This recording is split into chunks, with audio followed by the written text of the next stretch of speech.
नमस्कार, आप देख रहे हैं वर्ल्ड वाइज अफेयर्स। आज मिडिल ईस्ट की सबसे बड़ी खबर सामने आई है। ईरान में सत्ता का सबसे ताकतवर पद सुप्रीम लीडर अब एक नए व्यक्ति के हाथ में चला गया है और ये नया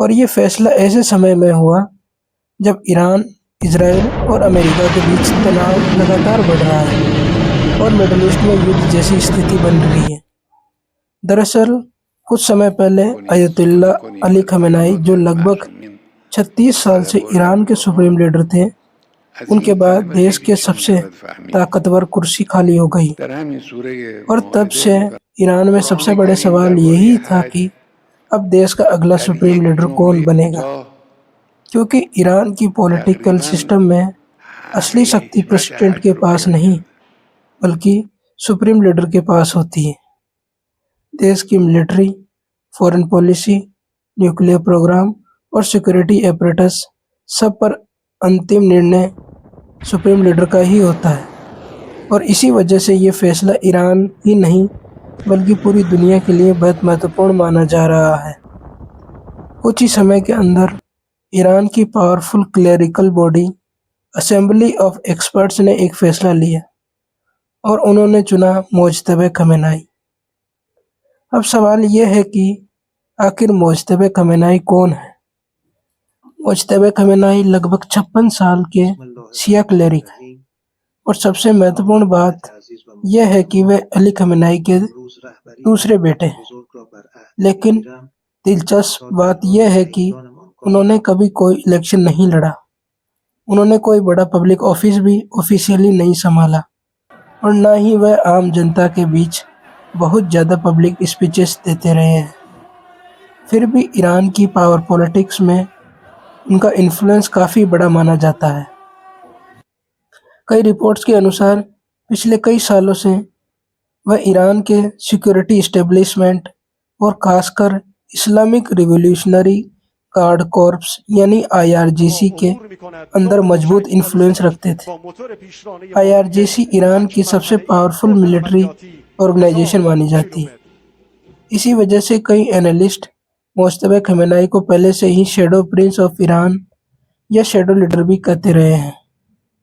लेकिन उनका सुप्रीम लीडर बनना इतना कंट्रोवर्शियल क्यों माना जा रहा है?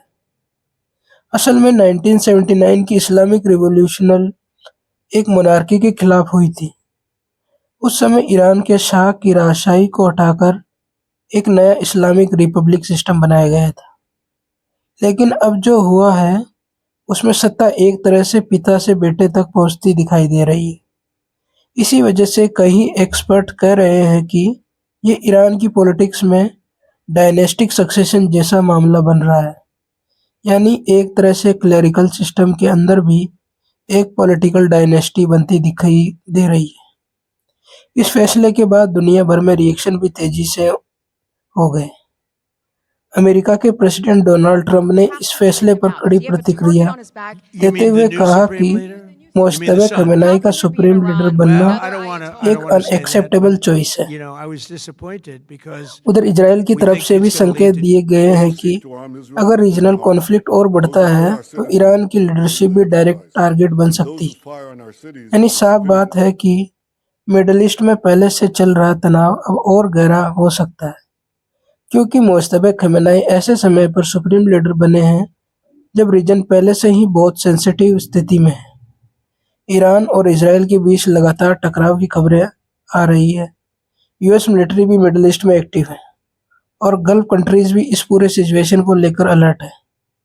कई एनालिस्ट मानते हैं कि मोजतबे खमेनाई अपने पिता से भी ज़्यादा हार्डलाइन पॉलिसी अपना सकते हैं।